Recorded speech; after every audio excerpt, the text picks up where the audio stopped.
Estamos ya a la mitad de la mañana ya de este segundo día de este primer foro internacional de tributación digital y facturación electrónica muy completo, muy exitoso y del cual el Servicio de Administración Tributaria se siente muy honrado y a la vez orgulloso de haber coparticipado con Amexipac en esta iniciativa tan audaz que ha tenido la propia asociación vía Javier Vega con este liderazgo que nos ha acompañado en todo el proceso de facturación electrónica y que desde este panel quiero agradecer a todos los asociados de Amexipac toda la colaboración que siempre han tenido con nosotros, y parte de eso es el tema que nos ocupa en este panel,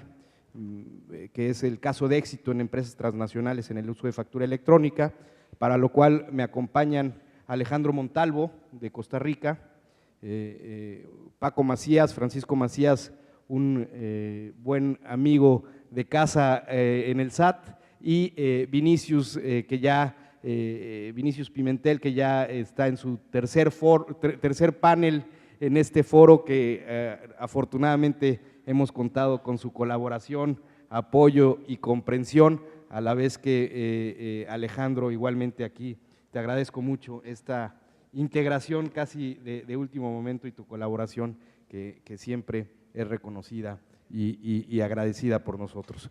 El foro, bueno, el panel en casos de éxito, para nosotros, desde el punto de vista del Servicio de Administración Tributaria, es bien importante la colaboración con la iniciativa privada, con las empresas. El punto de la existencia de los proveedores autorizados es un pivote a la vez para que esa colaboración pueda mantenerse y pueda ser mucho más estrecha. A mí me gustaría, Alejandro, que nos platicaras los beneficios económicos que ha representado tú desde el punto de vista de iniciativa privada, desde el punto de vista de empresa, qué beneficios económicos ha representado para las empresas de Costa Rica y a su vez de Centroamérica, porque me imagino que tú, como representante de GC1, tienes contacto con tus colegas en los países hermanos centroamericanos.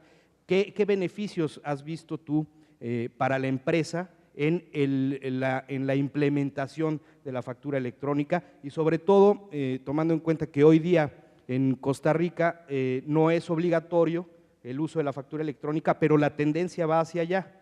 ¿Cómo ves tú los beneficios que se han obtenido en la economía de las empresas, y cómo ves tú la posibilidad de que en un plazo relativamente corto se pueda ir implementando de manera obligatoria en Costa Rica el uso de la factura electrónica?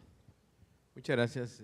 Bueno, como ya me presentaron, yo vengo de Costa Rica. Costa Rica es un lugar que antes del Mundial era un lugar, después del Mundial es un país un poquito más conocido, no sé si por virtud o por suerte o por alguna razón fuera de este mundo, nos fue bastante bien y fuimos mucho más conocidos después de la celebración del Mundial.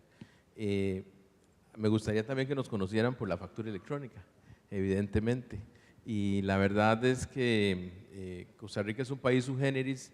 La gente tiene algunas características importantes, los gobiernos tienen algunas características importantes y les cuesta o les ha costado hasta el momento. Esperamos que esta nueva administración es aceptar una coparticipación, una colaboración abierta del punto de vista privado.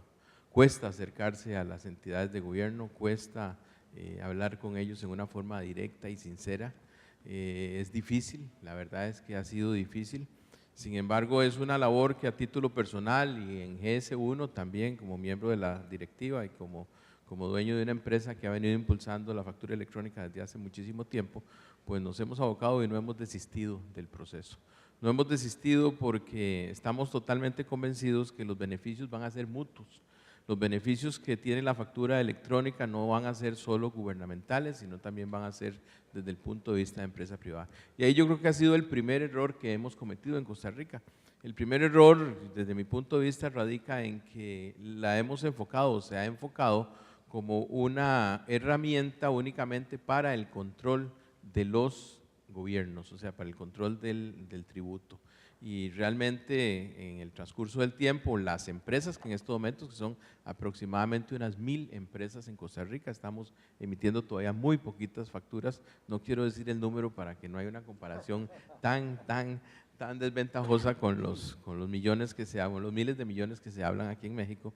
Las facturas y la gente, estas 1000 empresas ya han comenzado a tener un sabor de boca que a mí me parece que debemos difundir, que debemos llevar a los otros posibles contribuyentes, y el sabor de boca definitivamente es que la economía está latente, se da.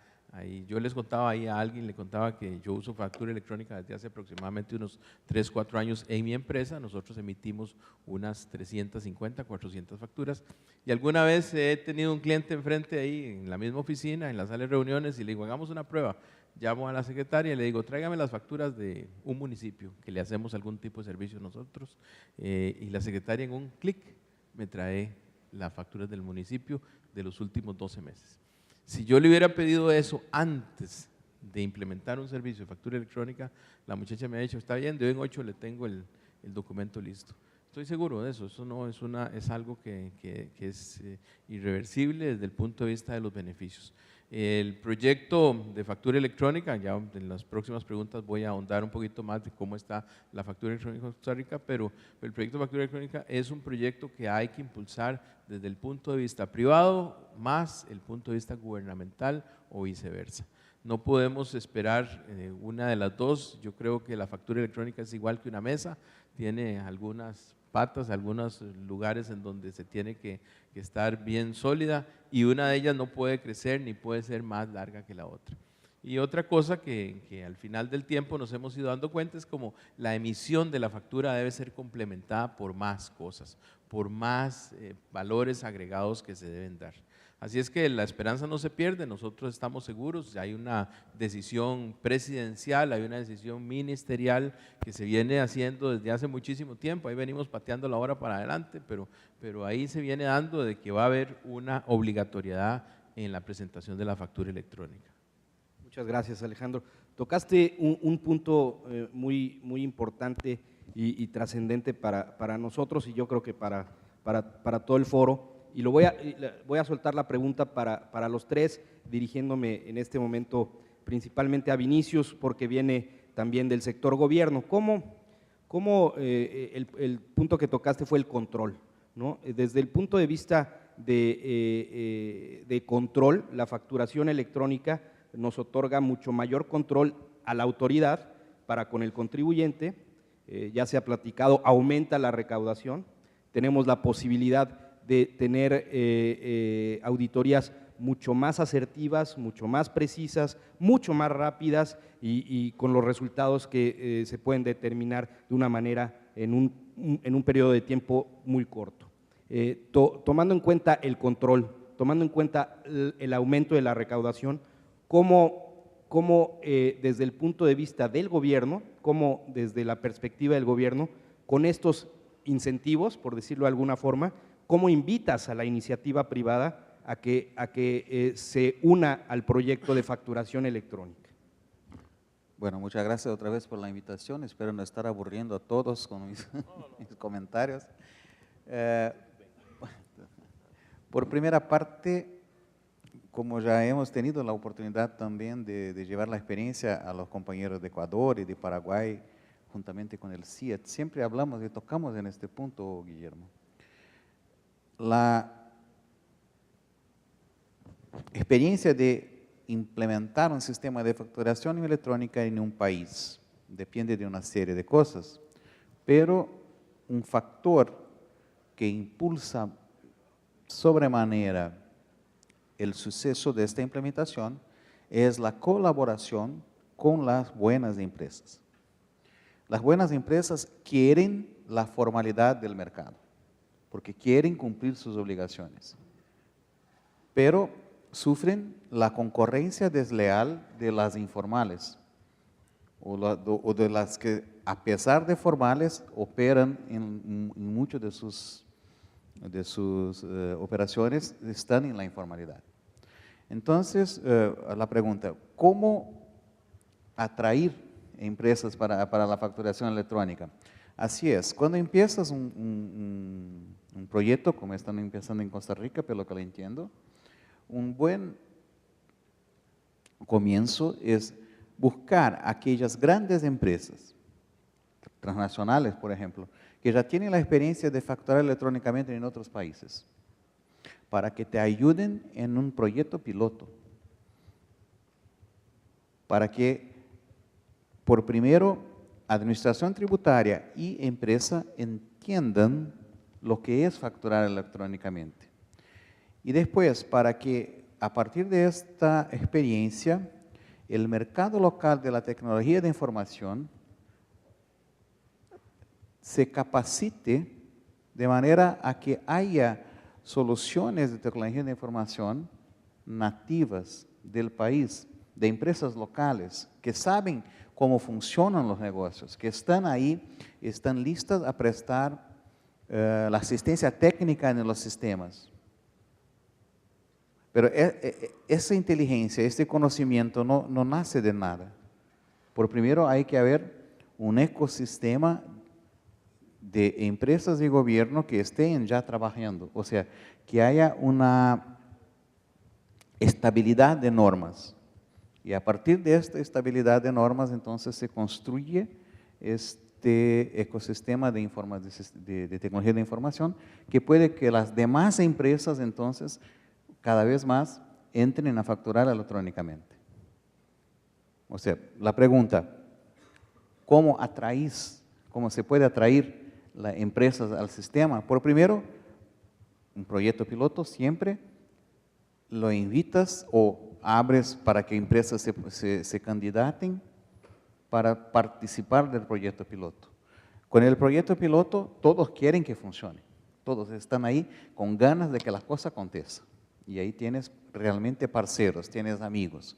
Y con eso llegas entonces a una norma estable. Ahí puedes ampliar el sistema y ya estas resistencias, esa preocupación, porque si vamos a tener más control, si por supuesto el incremento de la recaudación no ocurre porque se utiliza factura electrónica, y sí porque la factura electrónica induce a que haya más formalidad. Habiendo más formalidad, ahí sí crece la recaudación. Pero no es la factura que aumenta la recaudación, sino la formalidad. No sé si llegué a contestar lo que quería. No, perfecto. Y desde esa perspectiva de modelos de colaboración con grandes empresas que sirven de alguna forma como piloto o como pivote para que las empresas que en muchos casos les son proveedores se unan a la facturación electrónica.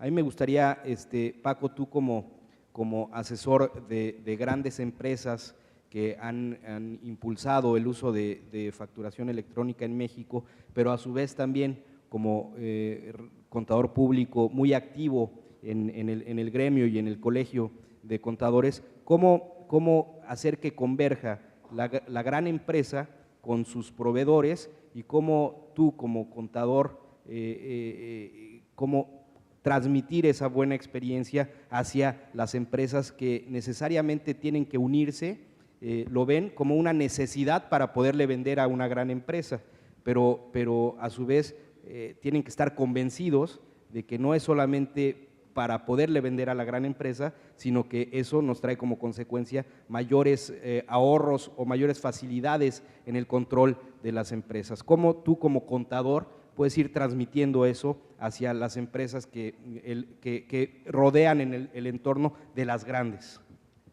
Muchas gracias, Memo. Primero, muy amable por invitarme a participar en este primer foro, al SAT y a Mexipac, y tratar de colaborar con este panel en donde yo creo que el punto importante y relevante que estás mencionando es el contribuyente cautivo, el empresario per se, quiere tener el control de la administración de su empresa. O sea, si él lo tiene y hay una administración que verdaderamente esté aplicándolo, el compartirla con el SAT no es problemática, al contrario, sabe que está cumpliendo, que está teniendo sus obligaciones al corriente y que eso le hace tener una tranquilidad fiscal. Hay un tema muy relevante que es la resistencia al cambio.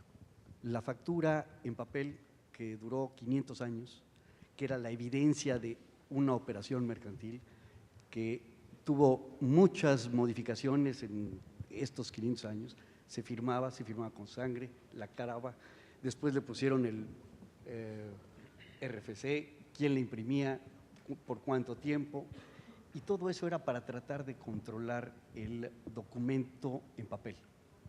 La resistencia al cambio de algunas empresas, una de ellas de 38,000 empleados, decía que parte del trabajo del empleado era elaborar la factura y no se incorporaban al procedimiento. Como esto empieza a ser obligatorio y el mismo mercado te lo va solicitando, entonces al entrar se dieron cuenta de que esa media hora que se tardaban los empleados, al ya no tener que hacer factura, acumulado representaba más de 1,500 espacios laborales. No se despidió al personal, pero tuvieron oportunidad de utilizarlo en el almacén, en atender a clientes, en cosas más productivas que estar elaborando per se una factura. La factura de inicio, AMECE, que era la Asociación Mexicana de Comercio Electrónico, de estándares de comercio electrónico, hizo un estudio y decía que la factura en papel costaba alrededor de 120 pesos y electrónico en México debe costar menos de $1. El ahorro es importante. El que no entraba estaba difiriendo el ahorro. El cumplir en una evidente forma de papel era un requisito fiscal. Las empresas ya llevaban la contabilidad en forma electrónica, tenían el control de sus clientes, facturación, cobranza, ingresos, pero no en un procedimiento estándar que fuera aceptable. AMECE tenía el AIDA y ahora el SAT no utilizó ese procedimiento, sino que empezó a crearse el que hoy termina con el anexo 20, que cumple con más requisitos para estandarizar y hacer flexible la utilización de factura. Entonces, un contribuyente cumplido, un contribuyente que le das acceso a esa utilización de información, que existen procedimientos como la adenda, en donde tú vas a utilizar la factura dentro de un proceso, desde la solicitud de compra hasta el proceso de cobranza de la factura, en todo el proceso productivo y de venta.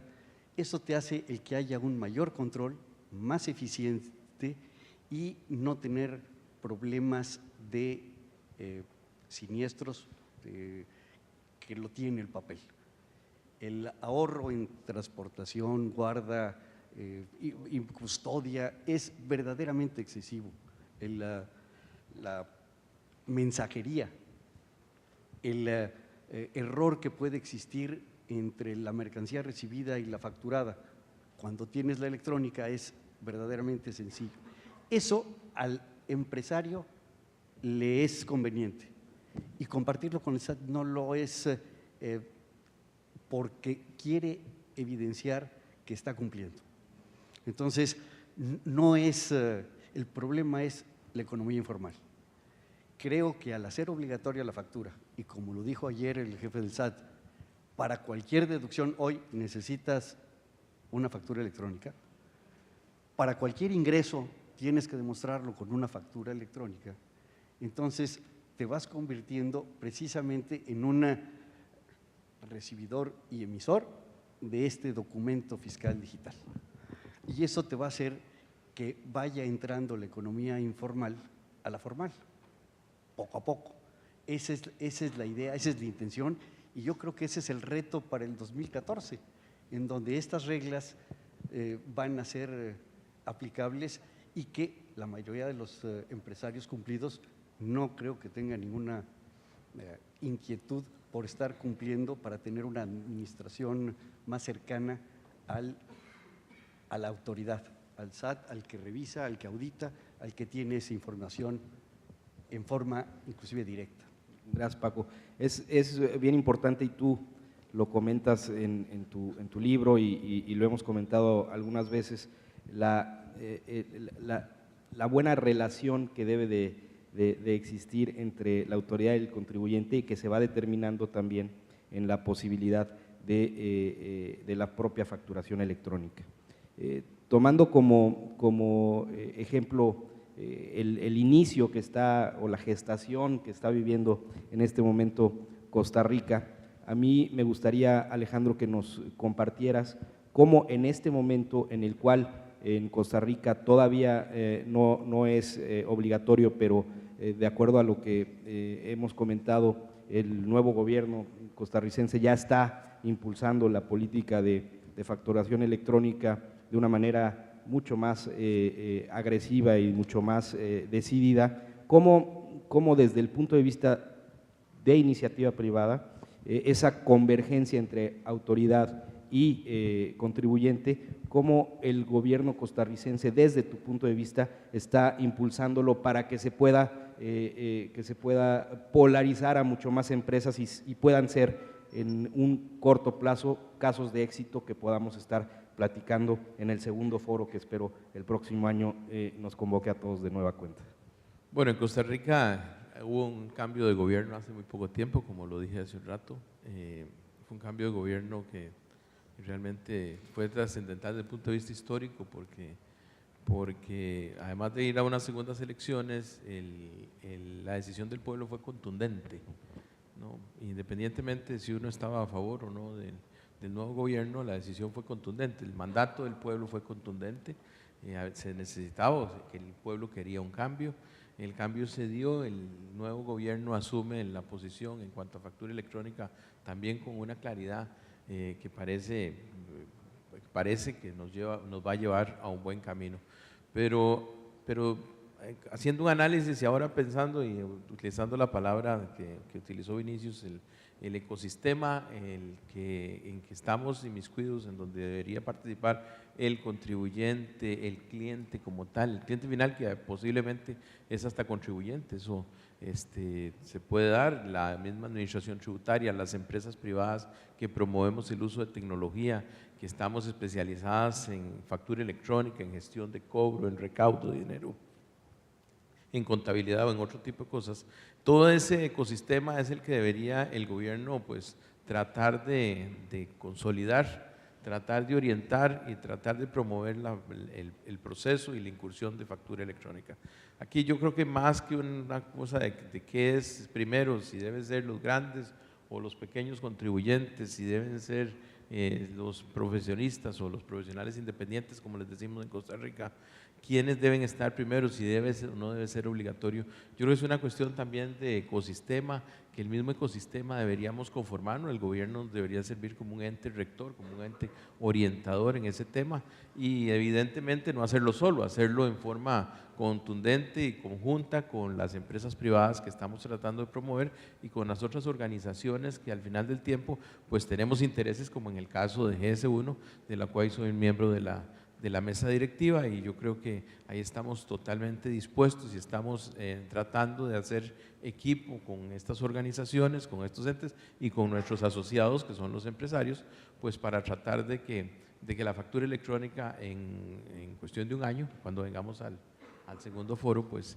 poderles hacer una historia un poquito diferente, ya de algo más de experiencia, que hoy la tenemos, pero no es una experiencia tan contundente como creo que la deberíamos tener ya, por todos los beneficios que la factura electrónica da, porque la verdad es que no se cansa uno de encontrarle nuevas y mejores adaptaciones o formas en que la factura se debe implementar, o necesidades o motivos por los cuales la factura se debe implementar.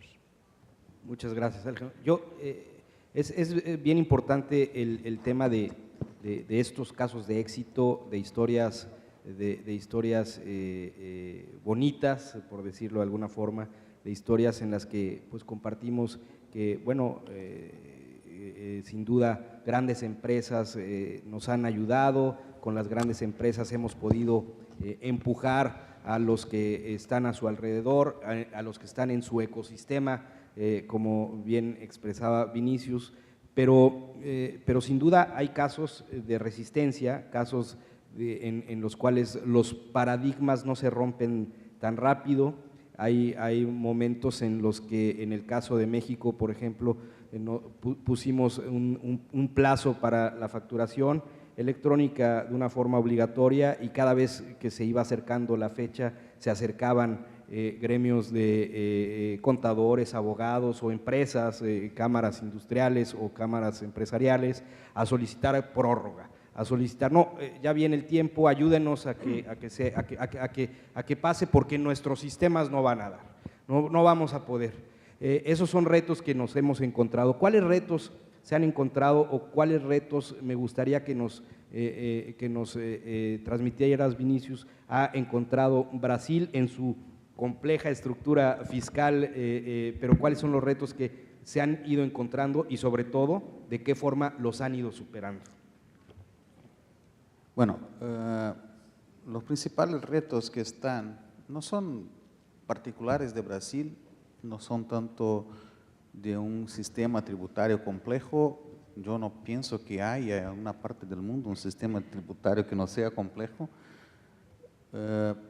Incluso la Escuela Politécnica de Milán, si no me falla la memoria, en el año 2011-2012, produjo un trabajo, una investigación de la adopción de facturación electrónica en los países alrededor del mundo, básicamente, claro, por supuesto, Unión Europea y OCDE.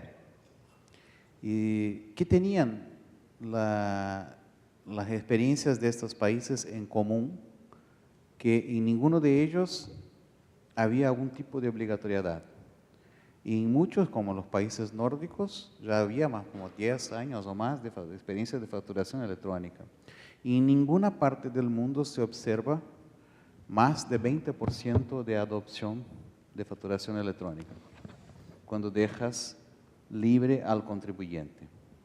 Y ahí viene tu pregunta, ¿cuáles son los retos entonces? Si es tan bueno para las empresas, ¿por qué no facturar electrónicamente? Y se observa básicamente dos motivos que llevan a las empresas a seguir facturando en papel. El primer punto es que cumplir con una obligación tributaria es un coste, es una despesa de las empresas. Es algo que no está en su sistema. Y la información que va a la facturación que sirve para los sistemas tributarios sale del mismo punto, pero no es la misma información que sigue para los sistemas de contabilidad. Con eso tienes errores, con eso tienes problemas. Está caro para la empresa desarrollar un nuevo módulo solo para hacerlo electrónicamente, porque la solución de comunicarse con sus clientes, con sus proveedores de manera electrónica ya está lista. O sea, facturar es un costo adicional que no está agregando nada al negocio. O sea, sigo como hacía ya 10, 15 años para cumplir con la obligación tributaria y no necesito de eso para mejorar mi relación comercial. O sea, ¿por qué? Porque los sistemas tributarios, la información en muchas empresas, claro que no es el caso de todas, ¿no? Pero en muchas empresas es un coste y si no va a agregar nada al negocio, pues ¿por qué hacerlo? Esa es una parte del problema. Y en otra parte del problema, y esta está más, no en los países desarrollados, pero en los no tan adelantados económicamente, está en que el tema del control. El mercado en los países cuanto menos desarrollados económicamente tiende a ser más informal. Si yo voy a facturar de manera voluntaria electrónicamente, yo estaré bajo más control y mi concurrente no. O sea, yo me quedo fuera del mercado porque no puedo, aunque lo quiera, operar en la formalidad, porque si yo opero en la formalidad estoy muerto, tengo más costes que mi concurrente. Entonces, esos son los temas en que uno piensa de los retos de la administración en la implementación del sistema de facturación electrónica. O sea, cómo tornarlo atractivo a las empresas para que puedan venir al sistema. ¿Cómo hacer que sea atractivo, Paco, y a la vez que tú como asesor, ¿no? ¿Cómo ayudar a la propia empresa a que lo vea atractivo, a que, como decíamos hace rato, a pesar de los incentivos que platicábamos, la empresa le entre, pero sobre todo tú como asesor de grandes empresas, cómo convencer de quitar ese reto en las grandes empresas, pero sobre todo en aquellas pequeñas, medianas y pequeñas empresas, sobre todo las pequeñas, y ya hace rato escuchamos el ejemplo de Máximo Frías, que para nosotros ha sido muy gratificante y aleccionador, porque muchas veces a nosotros como Servicio de Administración Tributaria nos dicen, oye, ¿cómo quieres que una persona en la sierra de Chiapas vaya y pueda facturar electrónicamente? Por esos ejemplos, muchas veces las grandes empresas o las empresas medianas se quieren extraer de la posibilidad de implementar nuevas tecnologías a sus procesos. ¿Cómo, desde el punto de vista de asesor fiscal o asesor contable de las empresas, cómo lograr el convencimiento de estas al uso de nuevas tecnologías que van a derivar en casos de éxito en las propias empresas? Mira, yo creo que hay que partir de una premisa, que es lo que estaba comentando, de que la factura electrónica no agrega un valor agregado a la empresa. Las primeras incursiones en factura electrónica, el fiscalista no tenía el poder de decisión porque no hay un ahorro fiscal. Es el cumplir antes en papel, ahora en electrónico. El de sistemas o la contabilidad tampoco tiene un valor agregado porque ya está la contabilidad y la está en el sistema. Y el financiero, que era el que podía determinar esos ahorros que pudieran existir, no los podía tomar per se porque dependían del cumplimiento fiscal y de la forma de contabilizar y tener esa contabilidad en los sistemas. Yo creo que el éxito que ha tenido el desarrollo de la factura en México ha sido por la participación conjunta entre el SAT y los sectores que están desarrollando la factura en este periodo, que ayer lo decía Fernando, más de 10 años.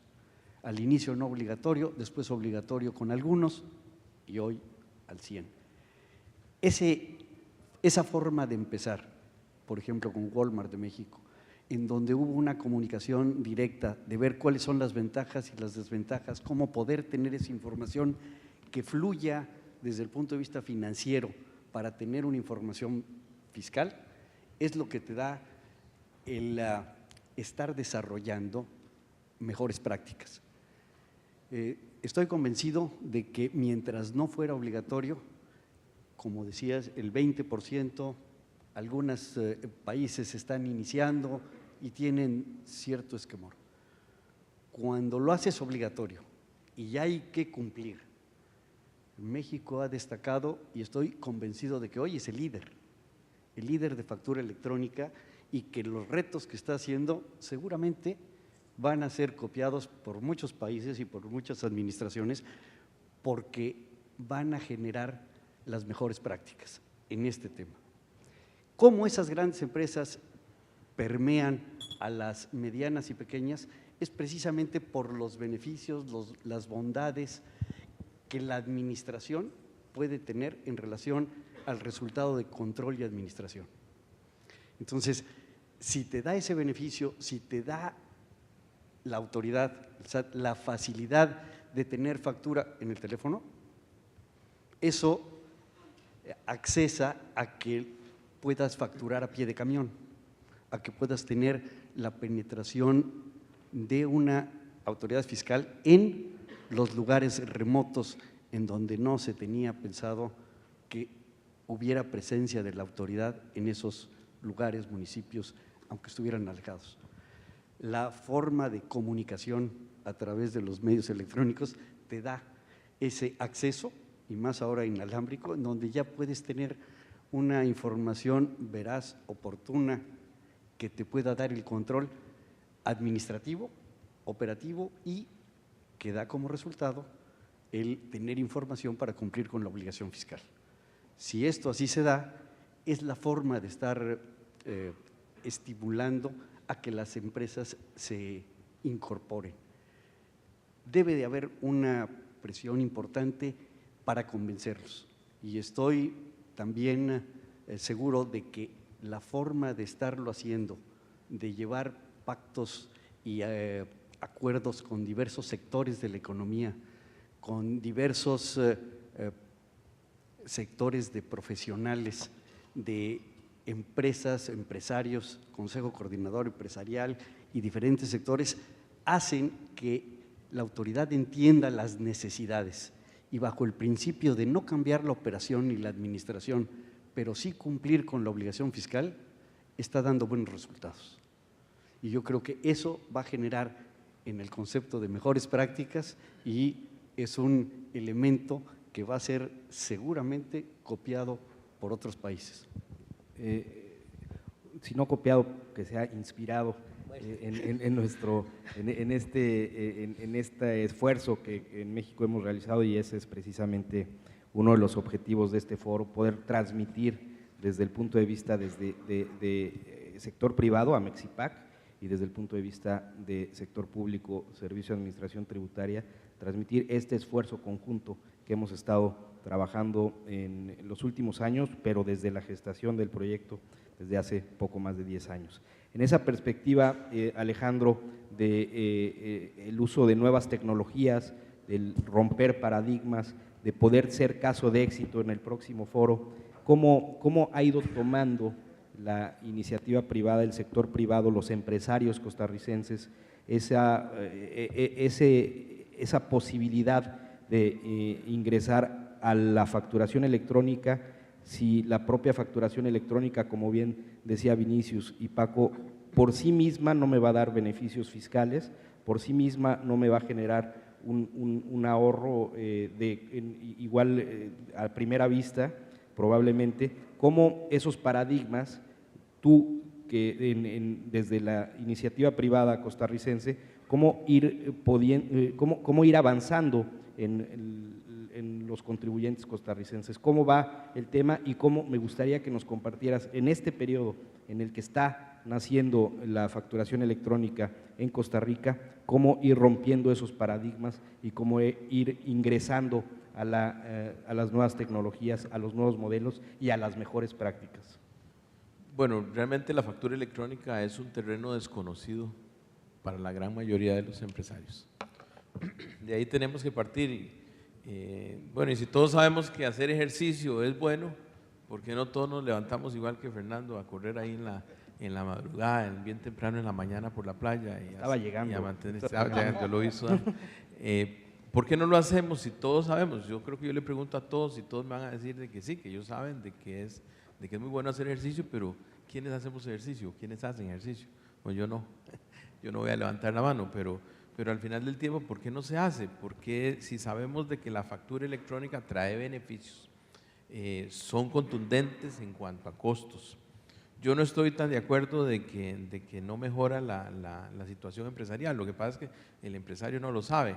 Yo tengo desde hace muchos años un proyecto en una universidad estatal, la segunda más grande del país en cuanto a emprendedurismo. Yo lidero ese proyecto y yo ahí me doy cuenta de que nos hemos dado cuenta más bien que hemos lanzado al mercado nacional e internacional muy buenos veterinarios, muy buenos médicos, muy buenos abogados, muy buenos educadores, muy buenos informáticos, pero como profesionistas, no como empresarios, con un pensamiento muy muy cerrado, no pensando en una empresa. Es más, yo estoy seguro que yo voy de cualquier médico del país y le pregunto, cualquier ginecólogo, y le digo, ¿cuántas veces ha hecho en el año un procedimiento X? No me va a saber decir cuánto ha hecho. Esa inteligencia de negocios que podríamos convertir una información totalmente contable, que al principio se cree que es únicamente para que me controlen los impuestos, y convertirla en una inteligencia de negocio para poder promover, para poder decir, bueno, el día que voy a hacer gastroenterología solo, un examen de gastroenterólogo, solo lo voy a hacer los martes porque es el día que más gente viene a hacer eso, no sé, por A o B razón, uno no lo ha de conocer, pero esa inteligencia de negocio, esa factura electrónica, que es una información totalmente contable y que va a servir para la organización tributaria, yo la puedo convertir en una inteligencia de negocios. ¿Qué es lo que ha sucedido? Lo que ha sucedido de este lado del mundo es que hemos lanzado profesionales al mercado que no hacen empresa por una razón únicamente de un espíritu empresarial que por ahí surge, pero con muy poca educación en emprendedurismo.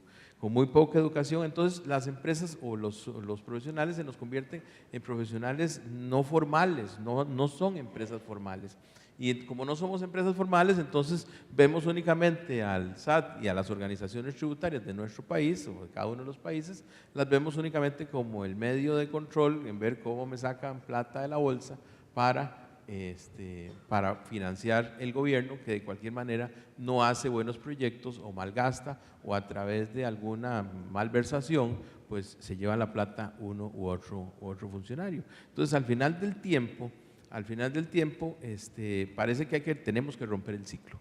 Eso es lo que hay que hacer. El mensaje es que tenemos que romper el ciclo. Nosotros yo creo que debemos devolvernos a nuestra educación, ir a las escuelas, ir a los colegios, ir a las universidades, tratar de hacer emprendedores mucho más serios, pero adicionalmente, no solo desde el punto de vista de emprendedor para formar una empresa, sino también para ser un emprendedor responsable, con una responsabilidad social y también pues cumplir y ver los beneficios que tiene, no solo el manejar la factura electrónica para tener un mejor control de mi organización, sino también para tener limpieza y tener totalmente transparente nuestra organización. Definitivamente yo estoy convencido de que al final del tiempo la factura electrónica va a traer beneficios en nuestros países, pero necesitamos ir mucho más atrás. No me explico por qué el 20%, únicamente el 20% usan. Bueno, la explicación puede estar ahí. La gente es un terreno totalmente desconocido que deberíamos no solo difundirlo, demostrarlo, sino también ir a las bases para que los nuevos empresarios ya vengan con esa ventaja, con esa iniciativa de que la factura no es solo para entregársela al SAT, sino también que me tiene que servir como una inteligencia de negocios. Hablaste de inteligencia de negocios, emprendedurismo, mejores prácticas, que son conceptos sin duda que debemos de ir permeando entre los contribuyentes, ya sea desde el ámbito de la autoridad, pero también, sobre todo, desde el ámbito privado, como representante de GC1, como representante de colegios de contadores, pero a mí me gustaría, Vinicius, que nos compartieras ya para cerrar, que el tiempo casi se nos está terminando, hablando de inteligencia de negocios, emprendedurismo, mejores prácticas, cómo Brasil, usando estos conceptos, ha impulsado la facturación electrónica y cómo desde la perspectiva de la autoridad brasileña puede ir recomendando el uso de la factura electrónica, cómo poder difundir el uso de la factura electrónica para un mejor uso de como inteligencia de negocios, como una mejor práctica y como el desarrollo del emprendedurismo en nuestros países. Bueno, no me llevaré más de 45 minutos para contestar eso. Sí, porque hablar de las posibilidades de inteligencia de negocios a partir de las informaciones que tiene de un sistema de facturación electrónica, por lo menos 3 o 4 distintas vertientes a destacar, evidentemente, adentro de la administración tributaria para el cálculo de incentivos fiscales, para la fiscalización intensiva y extensiva, para el estudio del impacto de cambios en la tributación. O sea, si voy a bajar o subir la tasa de medio punto por ciento, ¿qué va a acontecer con todo eso en términos de inteligencia de negocios aplicada a los sistemas? Ya desde el punto de vista de las empresas, me parece que no hay tanta ventaja en utilizar la facturación electrónica en ese sentido, porque la información ya está en su sistema financiero. Ya para el caso de que lo que hablamos a lo largo de este panel, de que cómo impulsar la aplicación o la adopción de facturación electrónica, tenemos que pensar cómo entonces afastar los problemas que yo apunté antes, los dos problemas principales que son obstáculos a la adopción. Por primero, la informalidad, y por segundo, que los sistemas de las empresas no necesitan de la información fiscal para trabajar. Bueno, lo primero es una obviedad, ¿no? Todos sabemos, por ejemplo, en Brasil, el año 2003, se puso la obligatoriedad de facturar electrónicamente para lo que es energía eléctrica, comunicaciones y telecomunicaciones. En 2008, de 2008 a 2010, para todo lo que es industria, distribución y comercio mayorista. Y a partir de estos años ahora para lo que es el minoreo. O sea, con eso afastas la posibilidad de alguien trabajar formal sin facturar electrónicamente, formal entre comillas, ¿no? De esta manera entonces afastas el argumento de que mi concurrente puede ocultar el negocio. No, no puede utilizar el papel. Todos estamos adentro del sistema electrónico, o sea, solo queda la informalidad. Y para combatir la informalidad, entonces, son las herramientas que estábamos hablando en el primer foro. Cómo traer las personas a la formalidad. Entonces, con eso son las dos cosas o los dos caminos a trazar cuanto a ampliar o dejar el uso de la factura electrónica no solo interesante, como generalizado para todos. A partir del momento que tienes la obligatoriedad, los sistemas de las empresas empiezan a ser desarrollados por yo estoy seguro que habrá proveedores de tecnología de información en la asistencia. Los sistemas de información tienen que ya ser desarrollados pensando en eso. Y para que puedan ser sistemas eficientes, nosotros de la Administración Tributaria tenemos una responsabilidad enorme, que es la estabilidad de las normas. No sabemos, no sé en sus países, pero no sabemos ser estables. Tenemos que aprender a ser estables. Es algo que a nosotros nos compite. Porque con eso, si somos estables en las normas, los sistemas pueden ser estables y pueden entonces ser desarrollados tanto para atender la información necesaria al gestor de negocios, que es quien pone el capital y quiere el capital, el lucro, cuanto para que la información llegue a la administración tributaria. Si la información está en el mismo punto y sale al mismo tiempo, entonces los errores que tenemos hoy día en el sistema de facturación y aquellos que ya tienen facturación electrónica en sus países saben que la calidad de la información lleva tiempo para que sea utilizable en todas esas ventajas que hemos hablado a lo largo del día de ayer y el día de hoy. El uso de la información es que hace que la información sea buena.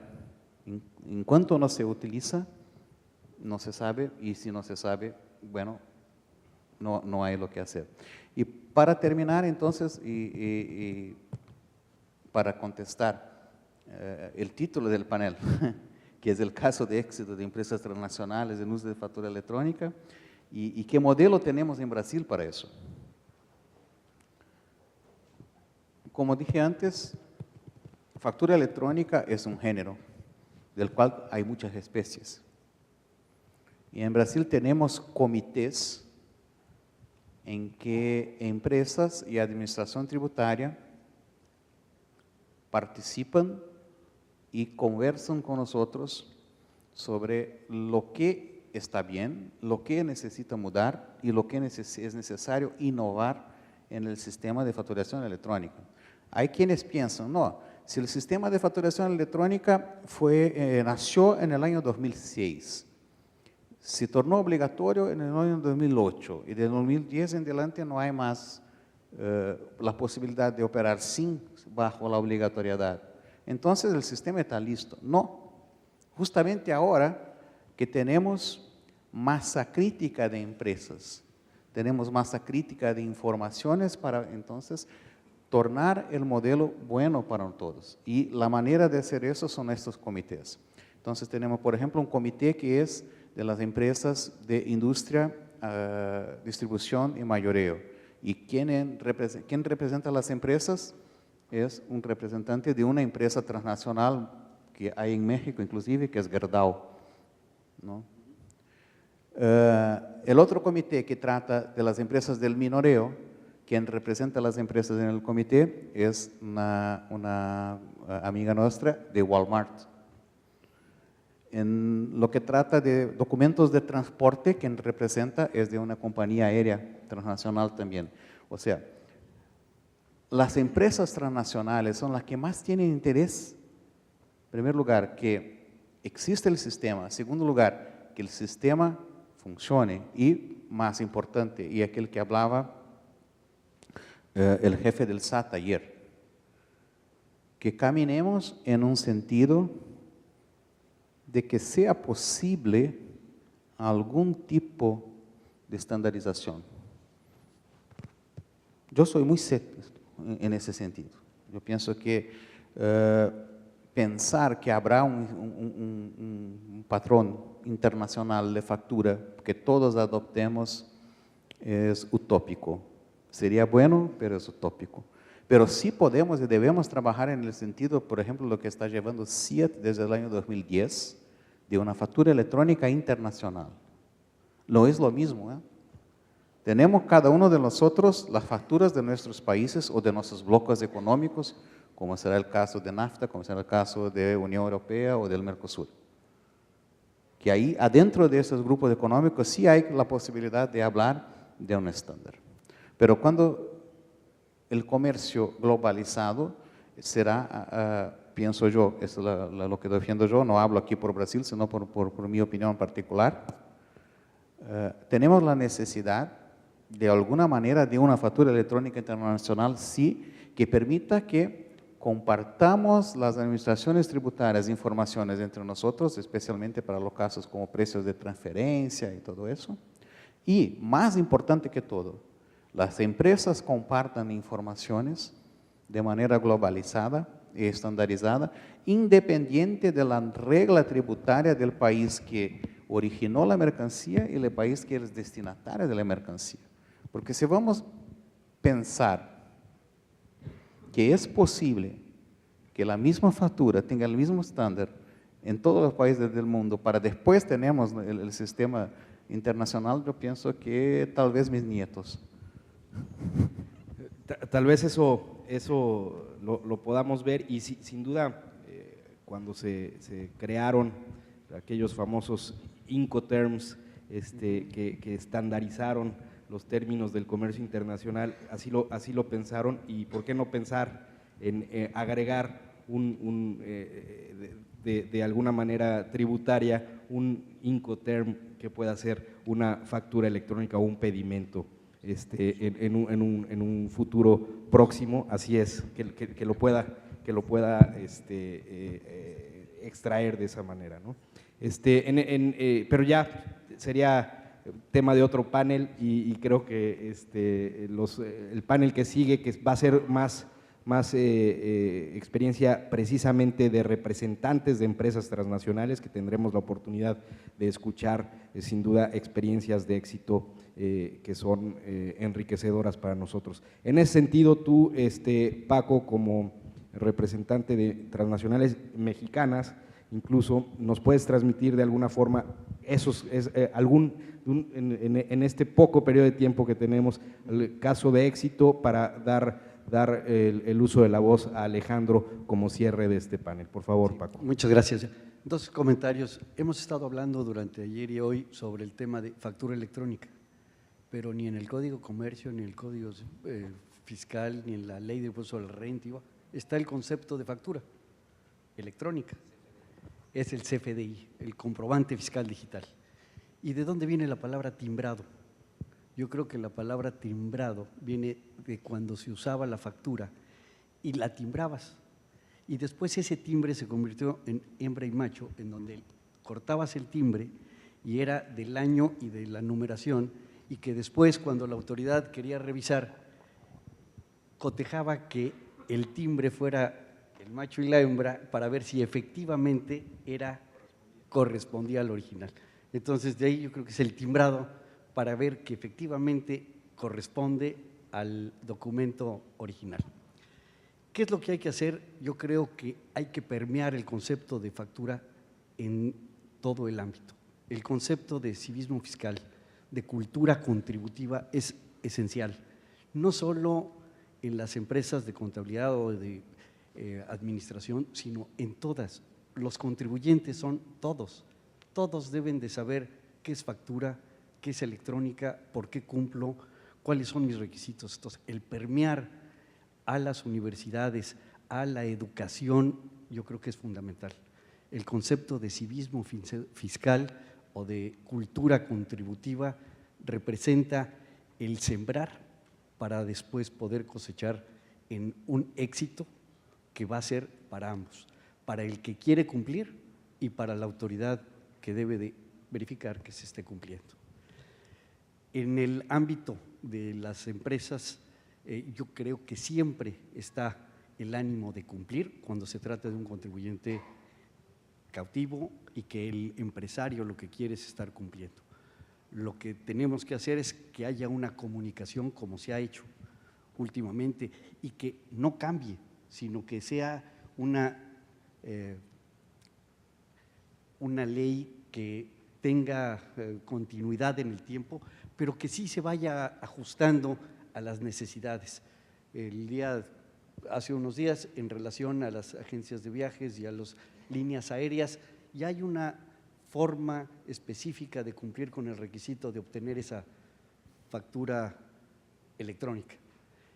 Así debería de estar actuando la autoridad con los sectores de empresa para tener esa facilidad de poder cumplir sin modificar la estructura administrativa y operativa de los negocios en las empresas. Sí, sin duda la estabilidad nos va a generar certeza, la certeza nos va a dar facilidad y la facilidad nos va por sí misma a dar el cumplimiento fiscal. Alejandro, para cerrar, te agradecería tus comentarios. Sí, yo me quedaría con nuestra obligación, nuestro compromiso de trabajar ni como gobierno, ni como empresa, ni como contribuyente, sino trabajar en ese ecosistema que bien se mencionó hace un rato, en trabajar en la parte educativa, en enseñar desde el principio el por qué se debe dar la factura. Es algo que al final del tiempo se aprende a nivel de ejemplo, como aprendemos muchísimas cosas en nuestra vida a nivel de ejemplo.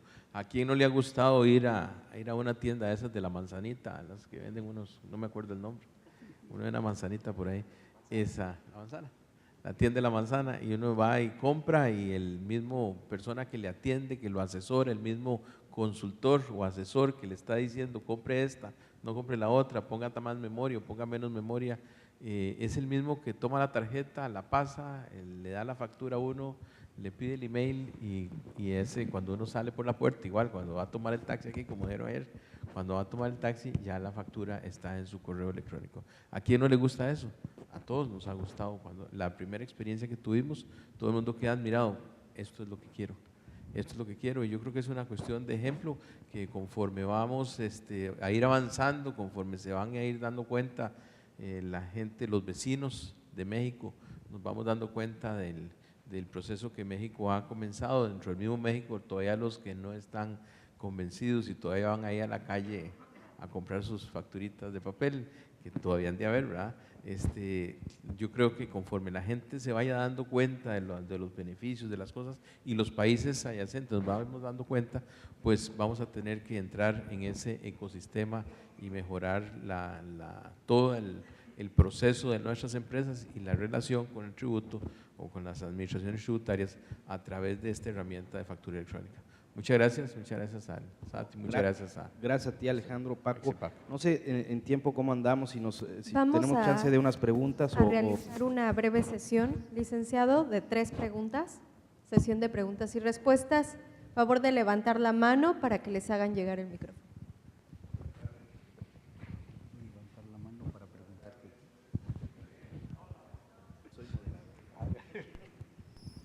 Buenas tardes, mi nombre es Jaime Novelo del Colegio de Contadores Públicos de Cancún y debo de empezar esta pregunta ofreciendo una disculpa a los organizadores, especialmente al moderador Guillermo Valls, porque la pregunta que voy a hacer no corresponde a este espacio del foro, sino al anterior. Lamentablemente no se pudo hacer más que una sola pregunta con su respuesta, y por lo tanto acepto que si no me la pueden responder los panelistas que están allá, que creo que sí pueden, pues aceptaré esa disculpa y no dejaré de sentirme mal por haber estado actuando fuera de tiempo. Entonces, la pregunta va en lo siguiente. En México tenemos una nueva legislación y quisiera yo a los panelistas, dentro de lo que queda de tiempo, preguntarles cómo han resuelto en su país la problemática que tenemos en México, que para mi gusto y para gusto creo yo de mucha gente, porque lo he comentado con muchos colegas, no se ha resuelto. Y no se trata de la microempresa, se trata de la microempresa. El tianguista, la verdulera del mercado, las personas que incluso recogen ropa usada y se ponen a venderlas en esos tianguis mejor conocidos como mercados de pulgas. Ahí dijeron por parte del presidente del SAT, del director del SAT, que hay gente que quiere contribuir y no puede contribuir, y de ese mundo no sabemos, yo quiero pensar que sí quieren contribuir. ¿De qué manera han solucionado ustedes en sus países, si es que lo han solucionado, ese problema de la mini empresa, que en este caso pues podemos llamarlo empresario al que lleva a cabo un acto de comprar y vender? Pero no es tanto la calificación de tal, no es tanto el sujeto, sino el objeto. ¿Cómo han solucionado su problema con ese mundo que en México no considero que sean miles, sino millones de mexicanos que no están contribuyendo ni siquiera con un peso, que bien pudiera ser, pues no de un peso, pero sí de 50 o de 100 al mes, a efecto de que pudieran también tener la posibilidad de exigir, que es una segunda situación que se daría, qué se hace con sus impuestos? Gracias. Muy buena pregunta. Para eso hay que salir un poco del tema y adentrar un poco a la academia. Y en cuanto nos detendemos en lo que es la tributación ortodoxa, no hay respuesta. Para eso hay que salir a los impuestos llamados heterodoxos o no ortodoxos. O sea, no vamos a tributar renta, no vamos a tributar circulación de bienes, no vamos a tributar propiedad. Es otro tipo. Y para eso hay algunas soluciones alrededor del mundo. Por supuesto, puedo comentar lo que estamos empezando a hacer en Brasil hace ya unos 3 o 4 años. Y fue lo que yo hablé muy rápidamente antes, que es el microemprendedor individual. A esta persona se le da un número de identificación tributaria, cada uno de nosotros tiene su sopa de letritas, ¿no? Para nosotros es un CNPJ, y esta persona entonces debe de pagar un X mensual fijo, y con eso están adimplidas, están cumplidas todas sus obligaciones tributarias, trabajistas y previdenciarias. Esa es una manera de hacerlo. ¿Es la única? No. ¿Funciona? Bueno, con eso sí se puede traer las personas a la formalidad. Y se le dispensa la obligatoriedad de emitir factura en sus operaciones, de la verdurera o del que vende, qué sé yo, lo que sea en la esquina. O sea, aquella persona que tiene muy bajos ingresos. Y esa persona no va a utilizar facturación electrónica, porque no va a dirigirse, a salir de la playa donde está vendiendo algo, a un lugar donde hay la excelente iniciativa del SAT con el módulo para emitir la factura en el módulo y regresar para vender. Eso no va a ocurrir. Entonces, de una manera, por eso dijo, me parece que el camino para eso está en la tributación no ortodoxa. Y eso no es una solución fácil de exportarse, porque depende de la cultura del pueblo y cada uno de nuestros pueblos va a encontrar, si es que existe, una manera de hacerlo. Gracias, Vinicius. Yo creo que ahí, como bien dices, una receta pura difícilmente la habrá. Cada país tenemos una realidad, incluso múltiples realidades dentro de un mismo país. En México el tema que tú comentaste de la cuota fija estuvo vigente pues casi 7 años o 8, que fueron los extintos repecos, el régimen de pequeños contribuyentes, que tenían alrededor de 3.8 millones de contribuyentes, de los cuales realmente pagaban un poco menos de 800,000, o sea que el tema no necesariamente es una cuota fija.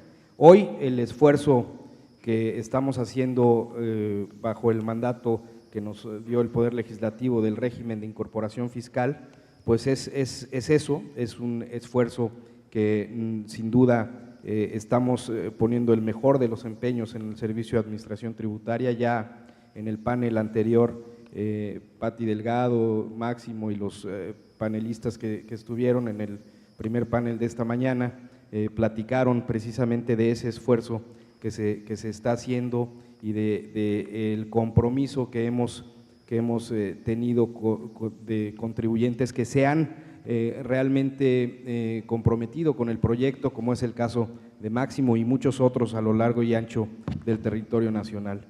Sin duda no es un tema fácil, no es un tema que el día de hoy esté resuelto, pero la transición que la propia Ley de Impuesto sobre la Renta nos dio de 10 años y el esfuerzo que estamos poniendo en el Servicio de Administración Tributaria, pero sobre todo el compromiso de los contribuyentes en el régimen de incorporación fiscal, nos va a dar, estoy cierto, la posibilidad de un éxito mucho más cercano a lo que se tuvo en el extinto y ya fracasado régimen anterior de pequeños contribuyentes. Espero con esto se haya dado respuesta. Creo que habían 2 preguntas más. Sí, hay 2 preguntas más. ¿Alguien más quiere realizar otra pregunta? Bueno, pues no habiendo otro asunto que tratar, yo no me queda más que agradecerle a Vinicius, a Paco, a Alejandro su buena disposición, sus interesantes comentarios y sobre todo su visita en este foro, y ya quedamos emplazados, mi querido Alejandro, para que en el segundo foro nos puedas compartir los casos de éxito de Costa Rica. Y traer tenis para acompañar a Fernando a correr en la mañana. Eso es todo. Muchas gracias a todos y bueno, pues no sé, lo siguiente. Gracias. Muchas gracias. Gracias, Memo, muy amable.